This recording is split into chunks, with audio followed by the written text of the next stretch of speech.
আপনি কি স্বপ্নে নবী মুহাম্মদ সাল্লাল্লাহু আলাইহি ওয়াসাল্লামকে দেখেছেন? 2 বার। সত্যি?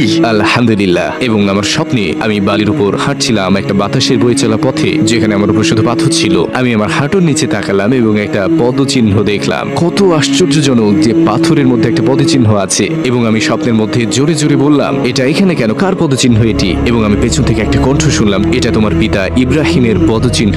আমি বললাম, আমার বাবার নাম ইব্রাহিম নয়। তিনি বললেন, নবী ইব্রাহিম। আমি ঘুরে দাঁড়ালাম এবং সুবহানাল্লাহ, তিনি সেখানে ছিলেন, রাসূলুল্লাহ সাল্লাল্লাহু আলাইহি ওয়াসাল্লাম। আমি তার কাছে পৌঁছানোর ঠিক আগে আমি চাচ্ছিলাম হাঁটু গেড়ে বসে তাকে আলিঙ্গন করতে, কিন্তু স্বপ্ন শেষ হয়ে গেল। তো আমি সেই স্বপ্ন থেকে জেগে উঠলাম তাকে আবার স্বপ্নে দেখার আকাঙ্ক্ষা নিয়ে, এবং বহু বছর পরে আমি দেখলাম, এবং আমি মরুভূমিতে ছিলাম আর দূরের দিকে দেখলাম তিনি আমার হাত ধরে বললেন, আমি চাই তুমি আরো মানুষের সাথে দেখা করো। তিনি বসে পড়লেন আর আমি ঠিক তার পাশেই বসলাম। তারপর তিনি বললেন, এখানে দেখো, এখানে আছেন আবু বকর সিদ্দিক। তিনি বললেন, আর এখানে আছে ওমর ইবনে আল খাত্তাব, এবং এটা ওসমান বিন আফফান, আর এটা আলী বিন আবি তালিব। তারা সবাই তোমাকে ভালোবাসে। স্বপ্নের মধ্যে ভাবছিলাম, কেন তারা আমাকে ভালোবাসে? আমি তো কেউ নই, কেন ভালোবাসে? কিন্তু আলহামদুলিল্লাহ, এটা ছিল আমার জীবনের অন্যতম সেরা স্বপ্ন।